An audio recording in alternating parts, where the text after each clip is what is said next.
Before you try eating any kind of wild plant, make sure you have it properly identified and you know which parts are edible and which parts aren't. This is the time of year for greens. Here are stinging nettles. These are one of the best, most nutritious, and easy to find greens if you are close to any place with bottom ground. This is the time of year they pop up. Probably they've been up for a couple of weeks down further south. If you're further north, get out there and start looking for them. They've just started sprouting and they're easy to pick. They're very, very nutritious. These are still good all the way up until the plants start to flower, and then they're not so great for greens. We have made stinging nettle soup before. Make sure to check out that episode.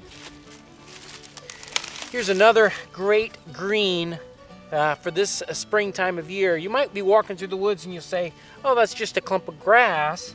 But this is a bunch of wild onions. You can tell because it has a nice tubular look to it. They smell great. You can just gather the tops if you want. You can put those greens in there. We can also dig down and see what we can find for the actual bulbs of the onions.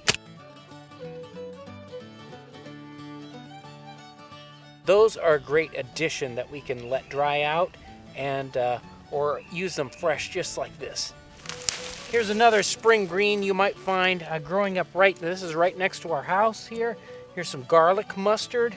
You might not want a lot of this, but a little bit is great. So I'm gonna get some of that. And also, there's some dandelion over here, which is a great spring green. In fact, that's one of the reasons why dandelions came to the United States. We think of them as a weed, but they were actually brought in as a food plant.